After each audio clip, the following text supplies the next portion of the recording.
নমস্কার আমার প্রিয় পরিবার, কেমন আছো সবাই? আশা করছি সবাই ভালো আছো, সুস্থ আছো।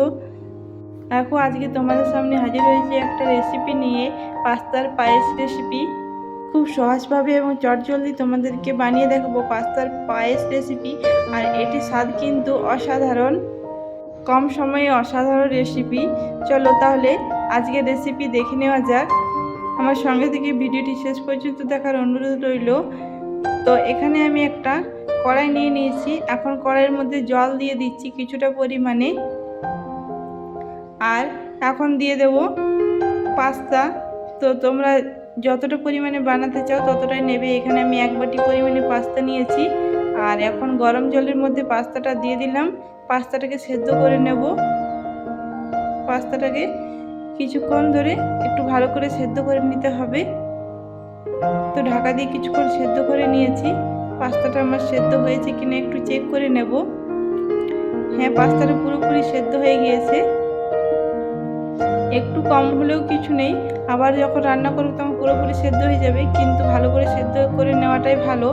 তো জলটা ঝরিয়ে নিয়েছি, তাহলে আবার যখন সেদ্ধ করবো একটু বেশি নরম হবে, তাহলে খেতে দারুণ লাগবে। আর দেখো এখন নিয়ে নিলাম আমি দুধ। বড় কাপের 1 কাপ পরিমাণে দুধ নিয়ে নিয়েছি। দুধটাকে ভালো করে জাল করে নিয়েছি। দুধটা জাল হয়ে গেলে এরপর আমি দিয়ে দেব আগে থেকে ফাটিয়ে নেওয়া একটা এলাচ। দুধটাকে আবারও সুন্দর করে জাল করতে হবে, দুধটাকে ঘন করতে হবে। তো নাড়িয়ে চাড়িয়ে দেখো দুধটাকে আমি অনেকটাই কমিয়ে নিয়েছি। এরপর দিয়ে দিলাম সেদ্ধ করে রাখা পাস্তা।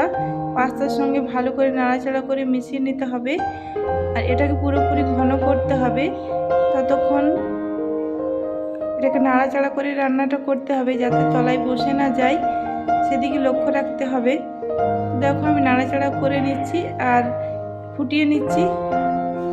তাহলে ঘনত্বটা এলে পায়েসটা ভালো লাগবে খেতে।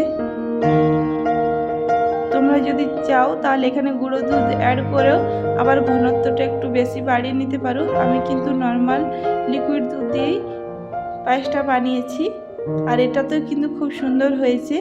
তোমরা যদি একটু বেশি ঘনত্ব চাও তাহলে পাউডার দুধ অ্যাড করতে পারো। তো আমি একই রকমভাবে নাড়াচাড়া করে যাচ্ছি, দেখতে পাচ্ছ বন্ধুরা, যাতে তলায় না লেগে যায়, নাহলে দুধটা আবার সাইড থেকে পুড়ে যাবে আর পাস্তাটাও নিচ থেকে লেগে যেতে পারে। তো দেখো একই রকমভাবে রান্না করে দুধটা অনেকটা কমিয়ে নিয়েছি।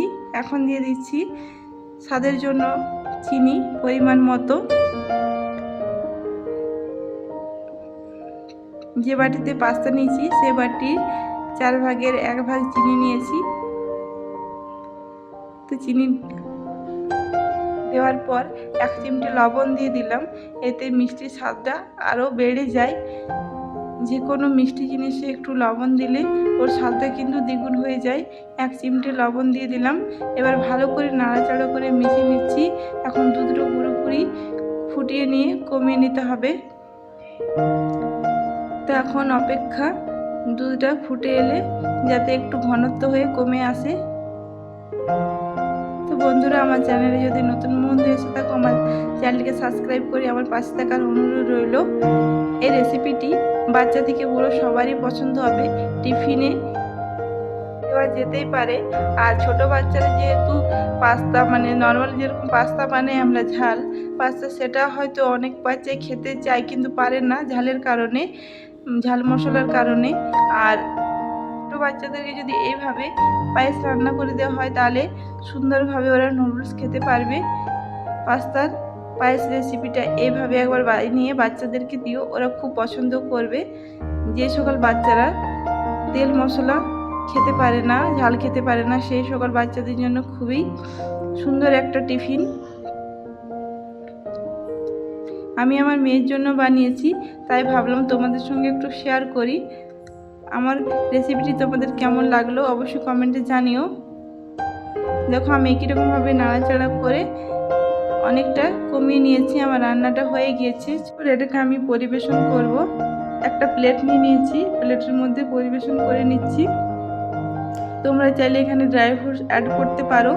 রান্না করার সময় আমি একটু পরে ড্রাই ফ্রুটস অ্যাড করেছি। তোমরা যদি চাও তাহলে রান্না করার সময় ড্রাই ফ্রুটস তোমাদের পছন্দ মতো অ্যাড করতে পারো।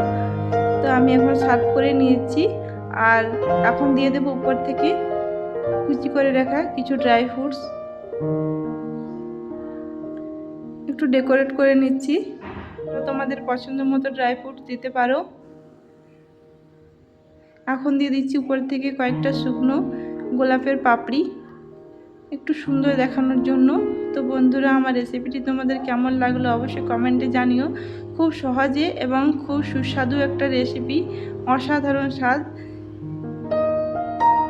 তো বন্ধুরা, আজকে রেসিপিটি যদি ভালো লেগে থাকে একটা লাইক করে দিও, আর কমেন্টের মাধ্যমে জানাতে ভুলো না কেমন লেগেছে তোমাদের কাছে আমার আজকের এই রেসিপিটি। আমার চ্যানেলের নতুন বন্ধুদের জানাই অনেক অনেক ভালোবাসা আর স্বাগত। আমার চ্যানেলটিকে সাবস্ক্রাইব করে দিয়ে আমার পাশে থাকার অনুরোধ রইল। আর আমার পুরনো সকল বন্ধুদের জানাই আমার তরফ থেকে অনেক অনেক ভালোবাসা। আমার সঙ্গে থেকে ভিডিওটি শেষ পর্যন্ত দেখার জন্য জানাই অনেক অনেক ভালোবাসা আর ধন্যবাদ। আজকের এই রেসিপিটি কেমন লাগলো কমেন্ট বক্সে জানাতে ভুলো না। আজকের ভিডিওটি তাহলে এ পর্যন্ত বিদায় নিচ্ছি। দেখা হবে একটি পরবর্তী ভিডিওতে। ততক্ষণে সবাই ভালো থেকো, সুস্থ থেকো, টাটা।